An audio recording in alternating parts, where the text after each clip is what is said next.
Assalamualaikum warahmatullahi wabarakatuh. Selamat pagi teman-teman mahasiswa semuanya.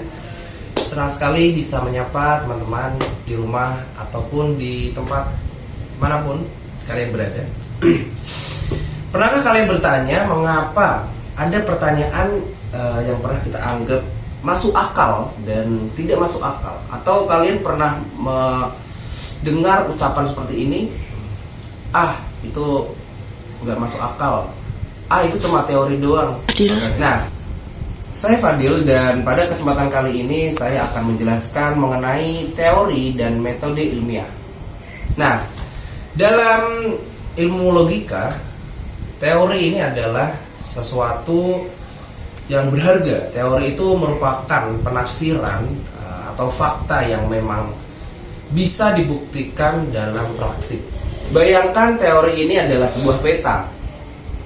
Peta itu bukan wilayah aslinya, tapi peta itu menjelaskan bagaimana wilayah itu terbentuk. Teori dalam ilmu logika dibagi menjadi dua.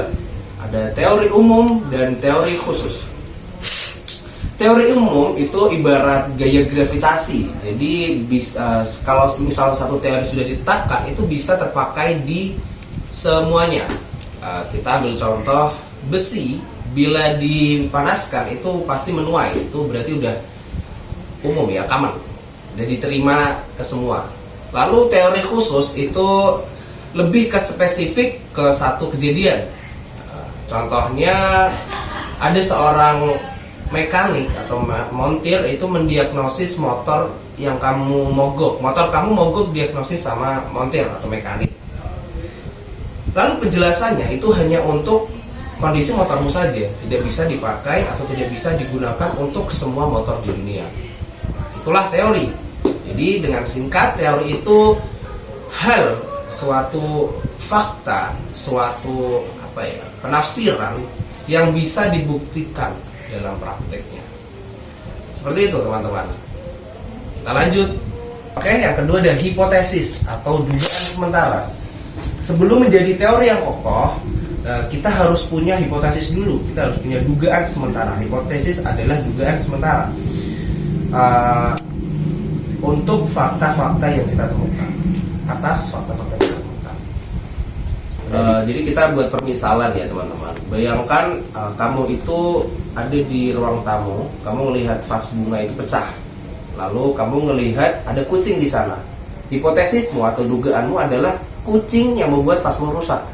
Tapi ketika kamu melihat di sisi lain ada jendelanya terbuka dan anginnya sedang kencang, dan hipotesismu bisa berubah. Nah, hipotesis seperti itu, hipotesis dalam ilmu logika tidak kaku. Ia bisa gugur jika ada fakta-fakta baru yang lebih kuat. Udah ya. Hipotesis bisa diuji secara ilmiah, ia harus memenuhi syarat. Udah. Syarat yang pertama adalah relevan. Dia harus nyambung dengan masalah, tidak bisa sekonyong-konyong berbeda. Tiba-tiba ini bahas ini, terus ini yang ini, seperti itu. Yang kedua, bisa diuji. Berarti bisa diuji ini bukan hal-hal gaib yang tidak bisa dibuktikan, seperti itu. Lalu seperti kompas, ia membantu kita menginterpretasikan fakta-fakta awal. Tapi ingat, hipotesis ini bisa berubah jika ditemukan fakta-fakta yang baru. Teman-teman semuanya, sekarang kita mempertanyakan bagaimana cara mengubah dugaan tadi, hipotesis tadi, dugaan sementara menjadi ilmu atau sains. Kita gunakan yang namanya metode ilmiah. Metode ilmiah ini apa sih? Metode itu gampangnya adalah cara, dan ilmiah itu secara ilmiah, secara bisa kita katakan secara sistematis, seperti itu. Jadi cara-cara kita menentukan, kita merangkai sesuatu persoalan-persoalan secara sistematis, seperti itu teman-teman. Kita belajar bagaimana kita mengatur metode ilmiah. Kita ambil satu hipotesis saja, kita tentukan bersama. Pertanyaannya seperti ini aja. Apakah kopi itu benar-benar membuat mahasiswa lebih fokus? Nah, itu adalah hipotesis dari kita. Jadi kita akan bedah ini semua. Pertanyaan pertama, kita akan menentukan masalahnya terlebih dahulu. Dari hipotesis tadi, apakah kopi benar-benar membuat mahasiswa lebih fokus dalam perkuliahan? Jadi kita menentukan masalahnya. Masalahnya adalah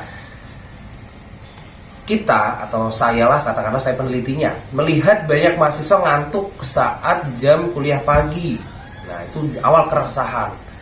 Lalu kita merumuskan masalah. Keresahannya dibuat menjadi pertanyaan. Kamu mempersempit, saya mempersempit masalahnya. Apakah kafein dalam kopi itu berpengaruh pada tingkat fokus mahasiswa? Lalu pengajuan hipotesis.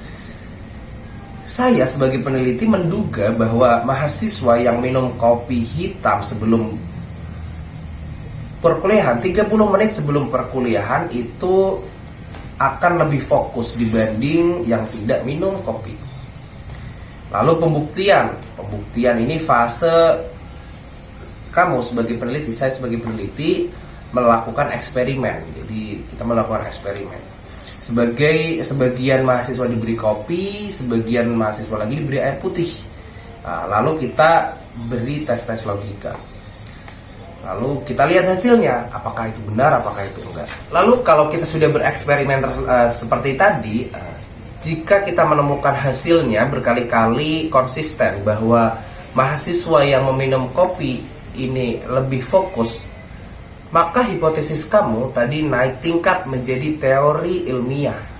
Jadi hipotesis tadi yang mempertanyakan apakah kopi ini benar-benar bisa membuat mahasiswa lebih fokus dalam belajar. Kita sudah melewati metode ilmiah, ada penentuan masalah dan lain sebagainya tadi runtut, dan bisa kita, kalau kita sudah melakukan eksperimen dan terbukti bahwa kopi itu benar-benar bisa membuat mahasiswa lebih fokus, maka hipotesismu akan menaik tingkat menjadi teori ilmiah. Pengetahuan ini sekarang bisa dipertanggungjawabkan secara logis.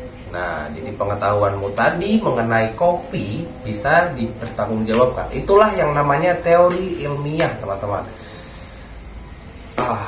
Oke, diikat dulu. Teman-teman semuanya, dengan memahami metode ini, metode dan mengenai teori tadi ini, kita tidak hanya sekedar tahu dan memiliki knowledge, tapi kita memiliki ilmu atau science yang punya penjelasan mendalam.